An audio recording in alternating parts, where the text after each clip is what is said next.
Ang sarap talaga maglakad-lakad dito sa ilalim ng mga puno. Malamig na, sariwa pang hangin ng iyong malalanghap.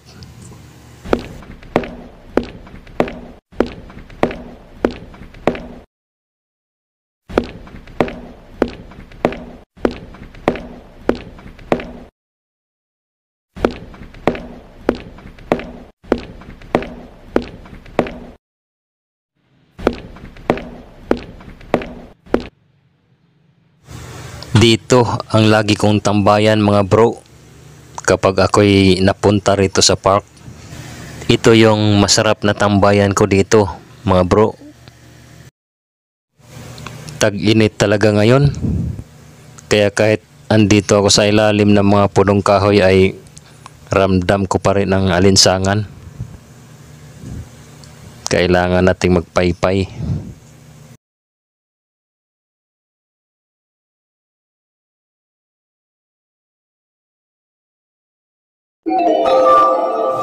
Uy! Anak ka ng nanay mong aswang. Nakakagulat naman. Ano ba yun? Nanaginip yata ako ng gising ah. Namamalikmata yata ako ah.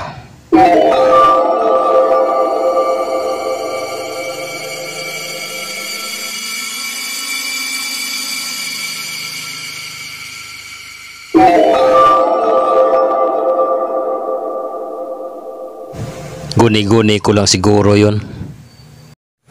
Mabuti pa, sumandal muna ako rito sa puno para man makapagpahinga saglit.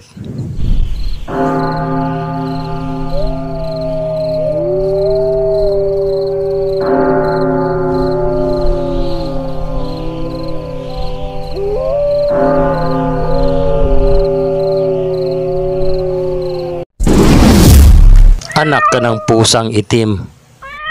Magpasabi ka naman kung ikaw ay darating. Bigla ka na lang sumulpot sa aking harapan na parang kidlat sa tag-araw. Sino kayang may-ari ng pusang ito? Baka espiya ka ha? Galing ka bang China? Paano kaya nagkaroon ng pusang itim dito sa park? Ang ganda rin ng kulay nito. Itim na itim talaga.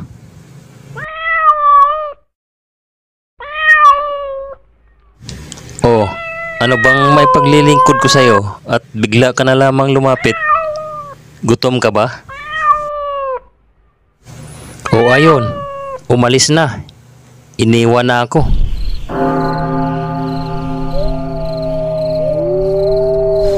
Medyo dumidilim na ang paligid ah. Paggabi na yata. Tahimik na.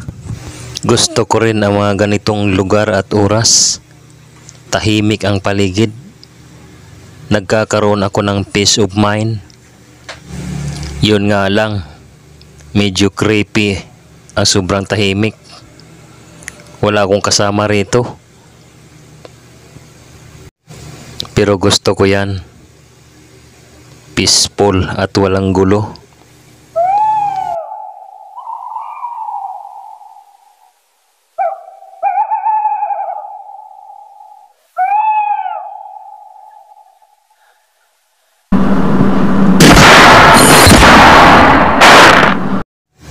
Ano yun?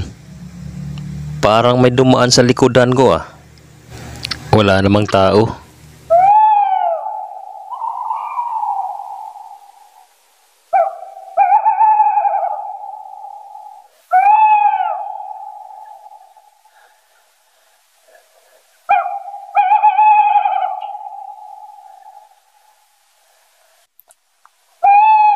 Ano ba yun?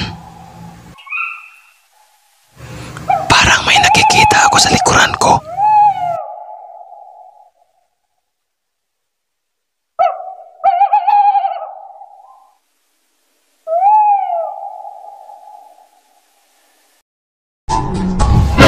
Anak ka ng nanay mong multo. Atakihin ako sa'yo eh. Sino ka?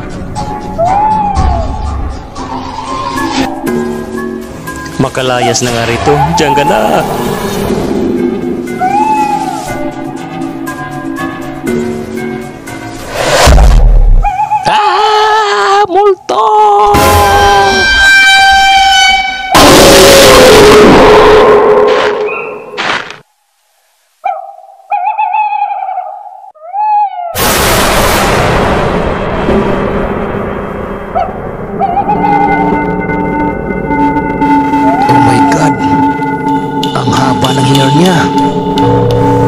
Para siyang rakista ng banda.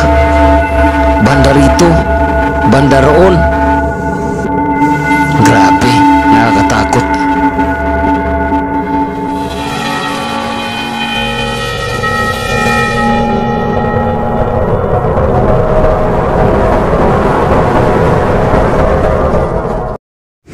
Ay salamat, umalis na siya. Ang dami talagang maligno rito. Tumindig na mga balahibo ko, makatakas na nga.